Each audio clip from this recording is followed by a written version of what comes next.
The cornerstone climate policy in President Biden's sweeping economic infrastructure package will now likely not survive. Democrats working to replace the clean electricity program, which was expected to help reduce greenhouse gas emissions by up to 52% by 2030. That may not make it. Joining me now to discuss, Congressman John Curtis. He's a Republican from Utah, and we're used to discussing this as a Republican versus Democratic issue on climate. But here we have Representative Curtis on a committee, and a caucus designed specifically to try to educate, Republicans about this threat. Good to have you on this morning. Thanks for taking the time. Good morning. Good to be with you. So as I said, folks tend to think of this as about Democrats being in favor of some sort of climate proposals, legislation, Republicans always against it. But here we have you, and you're pushing, different approach perhaps, but you're pushing. So explain to our viewers what specific kind of climate programs would you and perhaps other Republicans support? Well, thank you for this opportunity. And first of all, let me explain how important it is for Republicans to show that we do care about this issue. I regret that due to our own actions, we've been branded as not caring. And the reality of it is, I think Republicans care deeply, and we have some great ideas of our own. And to your question, we want to advance those. And they have a lot to do with policies that don't kill U.S. jobs, that don't demonize fossil fuels, but do have a far greater impact on greenhouse gas emissions than I think what's currently on the table.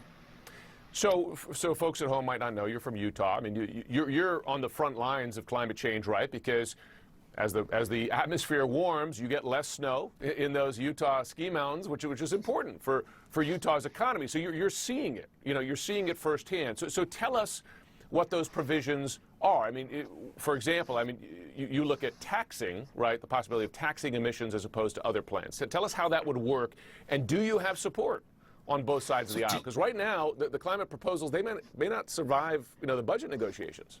Yeah, let me first of all answer your question about living here in Utah. We're in the longest drought in our state's history. Most of the summer, we couldn't even see our mountains because of the smoke from the California and Oregon fires. And just a few months, the ski resorts will open, and every year they're facing decreasing snow and warming temperatures. To the second question that you had, do I have support? I'm very, very excited that 70 of my House Republicans have joined me in this conservative climate caucus. That's a third of all Republicans have joined this caucus, and those numbers are growing. So I do believe we have vast support.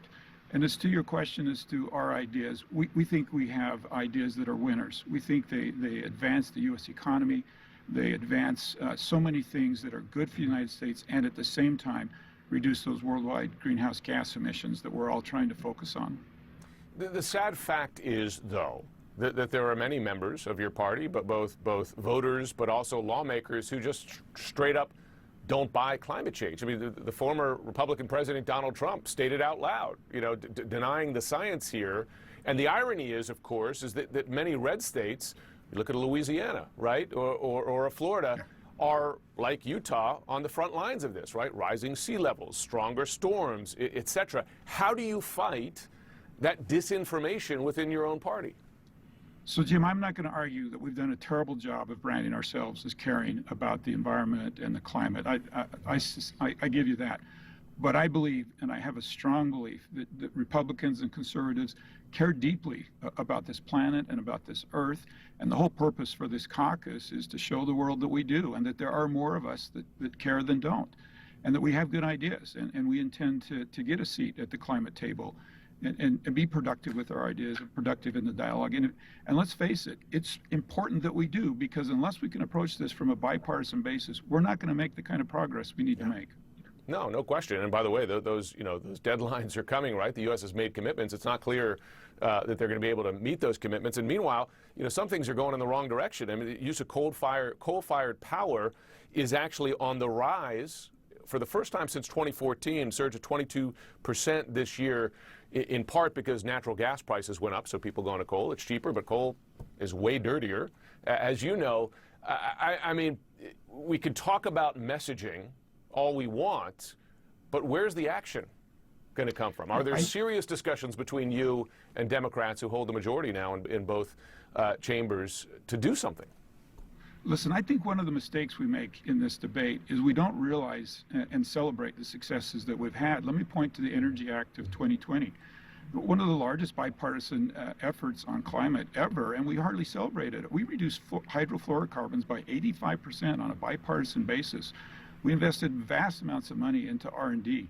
So yes, we have a lot of work to do, but I don't want to let this moment go by without saying we have had some success and we're making progress. Part of the problem is we've got to do a better job about bragging about our success.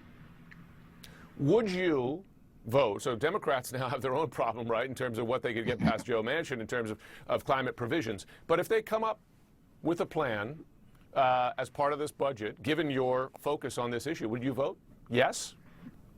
Well, as you well know, this 3.5 is so complicated with many, many issues in addition to climate, and that makes it very hard for Republicans, the debt and all those things. But I can tell you this, Jim, we are actively looking for bipartisan paths forward where we can support our colleagues. Yep. And it might surprise your listeners that a lot of Republicans and a lot of Democrats are having those drinking fountain conversations, the conversations in the hallway, about how we can work together. I had two Democrats before we left Washington invite me out to dinner and say, look, how can we work together? And so we've got to focus on those that are willing to work together, to be bipartisan, and find this path forward. Well, let's hope those water cooler conversations turn into some action. The ski hills of Utah are calling. Congressman John Curtis, thanks so much. Great to be with you. Well, don't miss